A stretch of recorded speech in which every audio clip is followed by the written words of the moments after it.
नमस्कार मित्रों, Elvin classes के यूट्यूब प्लेटफॉर्म पे आपका बहुत बहुत स्वागत है। मेरा नाम विवेक है।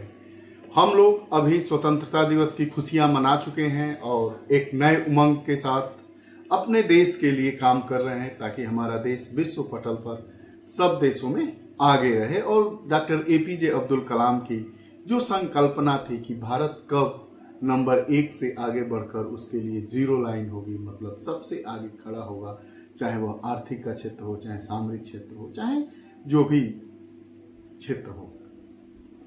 इस बार 15 अगस्त 2024 को प्रधानमंत्री नरेंद्र मोदी ने लगातार 11वीं बार ध्वजारोहण करके एक नया कीर्तिमान स्थापित तो किया ही है, साथ ही उन्होंने लाल किले की प्राचीर से क्या क्या घोषणाएं की, कौन कौन सी बातें कही और वह बातें क्यों जाननी जरूरी हो गई है। पहला, हम कैसे देख रहे हैं अपने भारत को, आगे आने वाला भारत हमारा किस प्रकार का भारत होगा, यही सब बातें लाल किले की प्राचीर से प्रधानमंत्री मोदी के द्वारा कही गई। कई राजनीतिक बातें भी हुई, लेकिन राजनीतिक बातों पर हम बात नहीं करेंगे। हम ऐसे मुद्दों पर बात करेंगे जो हमारे ही लायक हो, अर्थात परीक्षा प्रयोगी हो या सामान्य जानकारी के लहजे से हो, जो प्रत्येक एक भारतीय को जानना चाहिए। तो आइए वीडियो सेशन को प्रारंभ करने से पहले हम वीडियो की टाइटल को समझते हैं कि पीएम मोदी ने लाल किले से क्या ऐलान किया। पीएम मोदी ने, हमारे प्रधानमंत्री नरेंद्र दामोदर दास मोदी ने लाल किले से 15 अगस्त के दिन क्या क्या ऐलान किए हैं, क्या क्या घोषणाएं की हैं। ऐलान मतलब हम ऐसा काम करेंगे, आइए उसके बारे में हम बात करते हैं। तो प्रारंभ करते हैं पीएम मोदी के ऐलान। जानिए पीएम मोदी ने लाल किले से क्या क्या कहा। खबर को हमने जाना कि जो हमारा 78वां स्वतंत्रता दिवस समारोह मनाया गया था 15 अगस्त 2024 को, उसमें नरेंद्र दामोदर दास मोदी जो भारत के प्रधानमंत्री हैं ने 11वीं बार लगातार ध्वजारोहण करके एक अपने आप में नया कीर्तिमान हासिल कर लिया है। अब साथ ही साथ उन्होंने लाल किले के प्राचीर से क्या क्या ऐलान किया उसके बारे में हम जानेंगे और यह बहुत ही दिलचस्प होगा। इस विषय को जानना और पढ़ना, ये हमारा खबर रहा। प्रधानमंत्री द्वारा प्रमुख ऐलान क्या हुआ, इस पर भी बात करेंगे। विकसित भारत की चर्चा। 2047 तक भारत यह संकल्पित है कि भारत को विकासशील अर्थव्यवस्था से निकालकर, विकासशील देशों की श्रेणी से निकालकर हम उसे विकसित देशों की श्रृंखला में ला खड़ा करेंगे। इसके लिए भारत का प्रत्येक नागरिक वचनबद्ध और कर्तव्यबद्ध है। इसके बारे में भी बात हुआ। समान नागरिक संहिता यूसीसी के बारे में बात हुआ। सिविल कोड जो है उसके बारे में भी हमने बात किया। उसके बाद सरकार द्वारा किए गए प्रयासों पर भी चर्चा की गई। बहरहाल इसमें कुछ राजनीतिक बातें भी हुई, लेकिन हम राजनीतिक बातों से, राजनीतिक घोषणाओं से, राजनीतिक जो टीका टिप्पणियां थी उसको हम दरकिनार करते हुए केवल यह जानने का प्रयास करेंगे क्या हमारे लिए जानना जरूरी है, हम सबको जानना चाहिए हमारे भारत का एम क्या है, हमारी सरकार का ध्येय क्या है, हम किस प्रकार के भारत को देखना चाहते हैं। यही सब ऐलान के माध्यम से अगर आप दूरदर्शिता से उस ऐलान को समझे तो आपको यह पता चल जाएगा कि जो हमारी भारत की सरकार है वह किस प्रकार का भारत चाहती है। खबर पर आइए नजर दौड़ाते हैं। तो 15 अगस्त 2024 को भारत का 78वां स्वतंत्रता दिवस आयोजित किया गया था। प्रधानमंत्री नरेंद्र मोदी द्वारा लाल किले की प्राचीर से राष्ट्र के नाम संबोधन प्रस्तुत किया गया। राष्ट्र के नाम संबोधन प्रस्तुत किया जाता है। हम जानते हैं कि स्वतंत्रता दिवस के दिन ध्वजारोहण का कार्यक्रम प्रधानमंत्री के द्वारा किया जाता है और गणतंत्र दिवस अर्थात 26 जनवरी को ध्वजारोहण का कार्यक्रम भारत के राष्ट्रपति के द्वारा किया जाता है। विभिन्न महत्वपूर्ण विषयों पर चर्चा हुई, यूसीसी पर चर्चा हुई, महिला सुरक्षा पर चर्चा हुई, आदि प्रमुख विषय शामिल थे। तो आइए एक एक कर हम सभी बिंदुओं पर बात करते हैं। प्रधानमंत्री नरेंद्र मोदी के द्वारा प्रमुख क्या क्या ऐलान किए गए। तो चिकित्सा शिक्षा के लिए 75,000 नई सीटें डेवलप की गई। जो चिकित्सा की शिक्षा हमें प्राप्त करना है, डॉक्टरी की, नर्सिंग की, उसके बाद जैसे एमबीबीएस बैचलर डिग्री होता है, एमडी जो पोस्ट ग्रेजुएट डिग्री होता है, तो शिक्षा किस चीज की शिक्षा, चिकित्सा शिक्षा के लिए 75,000 नई सीटें बढ़ाई जाएंगी। शिक्षा में सुधार किया जाएगा ताकि भारतीय युवाओं को पढ़ाई के लिए विदेश जाने की जरूरत न पड़े।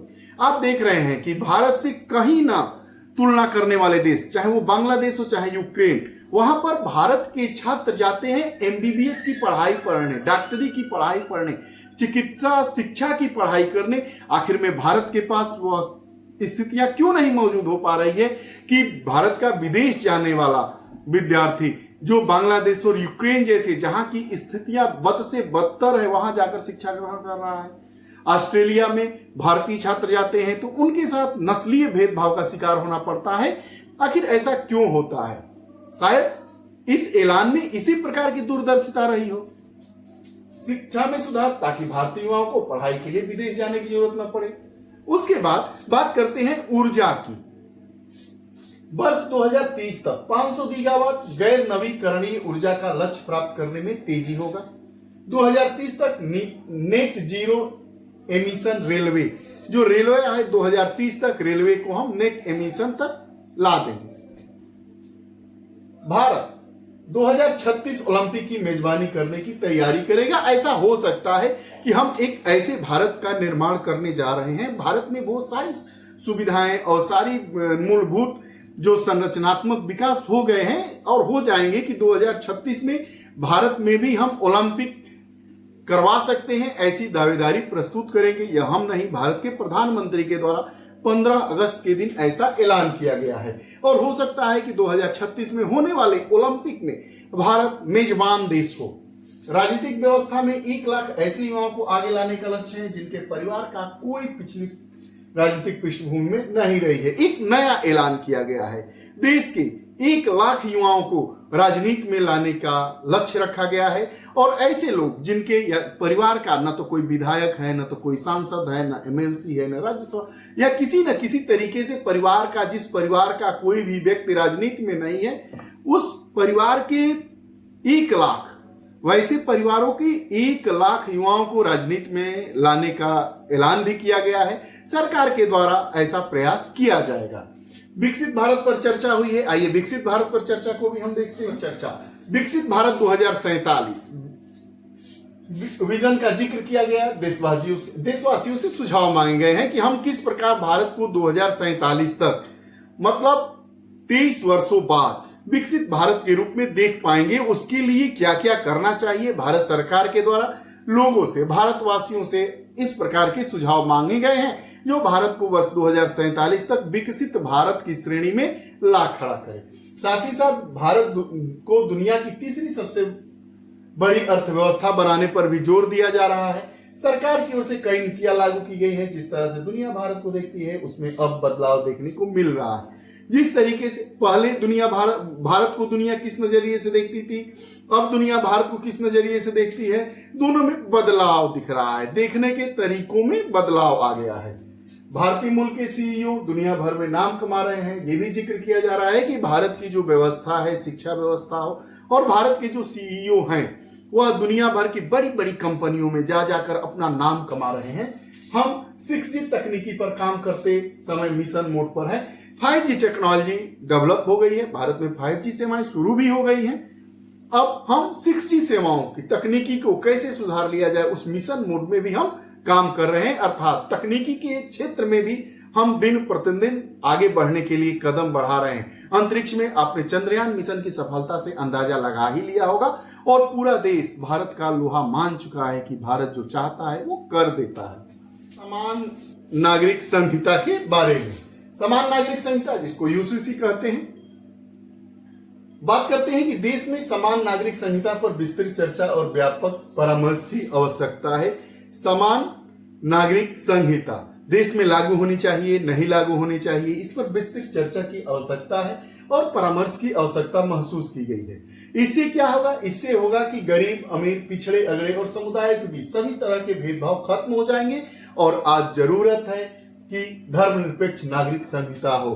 धर्मनिरपेक्ष, जैसा कि भारत धर्मनिरपेक्ष राष्ट्र है, वैसे ही यह जरूरत है कि भारत में जो धर्मनिरपेक्ष नागरिक संहिता हो, किसी धर्म विशेष के लिए कोई दूसरा कानून ना हो, किसी धर्म विशेष के लिए कोई दूसरा कानून ना हो, सबके लिए एक समान कानून हो। सब भारत के नागरिक हैं, सभी नागरिकों के लिए, चाहे वो किसी भी धर्म मजहब से जुड़े हों, उनके लिए एक समान नागरिक संहिता होने के लिए हमें आपस में मिलकर चर्चा करनी चाहिए, विचार विमर्श करना चाहिए और विचार विमर्श का जो दायरा हो वो व्यापक स्तर का होना चाहिए। सरकार द्वारा किए गए प्रयासों पर भी बात किया गया तो पिछले 10 सालों में 10 करोड़ महिला स्वयं सहायता समूहों से जुड़ी। पिछले 10 सालों में 10 करोड़ महिलाओं को स्वयं सहायता समूहों से जोड़कर उनकी आर्थिक स्थिति को सबल समृद्ध बनाने का प्रयास किया गया। 10 करोड़ महिलाएं आर्थिक रूप से स्वतंत्र हो गई। इसका मतलब 10 करोड़ महिलाएं आर्थिक रूप से स्वतंत्र हो गई। इसका मतलब यह हुआ कि अब महिलाओं को अपने पति पर, अपने भाई पर, अपने पिता पर किसी भी अपनी जरूरत को पूरा करने के लिए, पैसे लेने के लिए अब आश्रित नहीं होना पड़ेगा। वह 10 करोड़ महिलाएं अब आर्थिक रूप से स्वतंत्र हो गई हैं और वह अपने पैरों पर खड़ा होकर अपना काम कर रही हैं। 15 करोड़ घरों में हर घर जल योजना का लाभ पहुंचा है। 10 सालों की यह बात हो रही है। 10 सालों की ही बात क्यों हो रही है? या क्योंकि यह राजनीतिक बात हो गई। राजनीतिक बात तो करने की बात नहीं की गई थी, लेकिन 10 साल ही क्यों? 10 साल की बात इसलिए की जा रही है कि प्रधानमंत्री 10 साल का कार्यकाल पूरा कर चुके हैं और देशवासियों से तमाम वादे किए हैं। तो उन वादों को भी गिनाना जरूरी है कि जो जो हमारे द्वारा काम किया गया है उससे क्या क्या सफलताएं मिली है, ताकि लोगों में प्रधानमंत्री के प्रति और इस सरकार के प्रति विश्वास कायम हो सके। वोकल फॉर लोकल मंत्र को भी इन्होंने बताया है। 1 करोड़ महिलाएं अब लखपति दीदी योजना के तहत लखपति हो गई हैं। 2.5 करोड़ घरों में बिजली पहुंचाया गया है। अनावश्यक औपनिवेशिक कानूनों में सुधार किया गया, नए आपराधिक कानून बनाए गए, सजा नहीं बल्कि न्याय सुनिश्चित किया गया। मतलब यह कानून में बदलाव करके, चाहे वो आपराधिक कानून हो, चाहे औपनिवेशिक समय के जो कानून है, जो जरूरत के नहीं थे उनको हटा दिया गया और कुछ ऐसे अपराध थे जो अपराध के लिए नहीं थे, अब उन अपराधों के लिए दंड का प्रावधान था और आर्थिक दंड का भी प्रावधान था। तो सरकार के द्वारा ऐसे नियम बनाकर 19 मंत्रालयों से जुड़े, 19 विभागों से जुड़े ऐसे कानूनों को, ऐसे अपराधों को, छोटे मोटे अपराधों को अपराध की श्रेणी से हटा दिया गया और उसके लिए दंड नहीं, आर्थिक दंड लगाया गया। वही बात यह बता रहा है कि जो अनावश्यक औपनिवेशिक कानूनों में सुधार किया गया, नए आपराधिक कानून बनाए गए, सजा नहीं बल्कि न्याय सुनिश्चित करना जिसका लक्ष्य है कि बिना रक्षा के भारत की सुरक्षा कैसे निश्चित हो सकती है। तो रक्षा क्षेत्र में भी मेक इन इंडिया फोकस धीरे धीरे इस क्षेत्र में विनिर्माण केंद्र के रूप में उभर रहा है।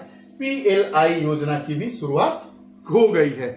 तो प्रधानमंत्री के द्वारा लाल किले के प्राचीर से 78वें स्वतंत्रता दिवस के अवसर पर जो ऐलान किया गया, उस ऐलान के बारे में भी हम समझे। 2030 तक रेलवे में आमूलचूल परिवर्तन होने की बात कही गई। 2047 तक हम विकसित भारत कैसे बनेंगे, इसके लिए क्या क्या काम हो रहा है। हम रिन्यूएबल एनर्जी के बारे में क्या बात कर रहे हैं, महिला सुरक्षा को लेकर हमारी क्या नीति होगी, रक्षा मसौदे पर भी क्या हम इंडिपेंडेंट हो रहे हैं या नहीं हो रहे हैं, उस पर भी बात हो रहा है।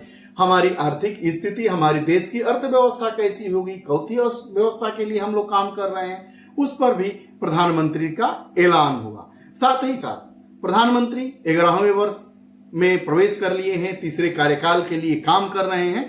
तो प्रधानमंत्री ने कहा कि जो हमारी सरकार 10 वर्षों में जो काम की है, 10 वर्षों का शासन हमने किया है, सरकार बनाई है, तो शासन के तहत हमारी कौन कौन से बड़े काम हुए हैं, उन कार्यों को भी इन्होंने गिनाया। ये रहा लाल किले के प्राचीर से 15 अगस्त 2024 को 78वें गणतंत्र दिवस के अवसर पर प्रधानमंत्री के द्वारा दिए गए उद्बोधन में जो ऐलान किए गए थे और जो अपने कार्यकाल के दौरान जो चीजें प्राप्त की गई थे, उनसे जुड़ी हुई सभी बातें। आपको यह हमारा वीडियो सेशन कैसा लगता है कमेंट बॉक्स में जरूर बताइएगा। अगर आप हमारे चैनल से नहीं जुड़े हैं तो कृपया चैनल से जुड़िए, बेल आइकन का बटन दबाइए ताकि जो भी वीडियोस आए उसका नोटिफिकेशन आप तक पहुंचे और आप उसका लाभ उठा सके। बहुत बहुत धन्यवाद। नमस्कार।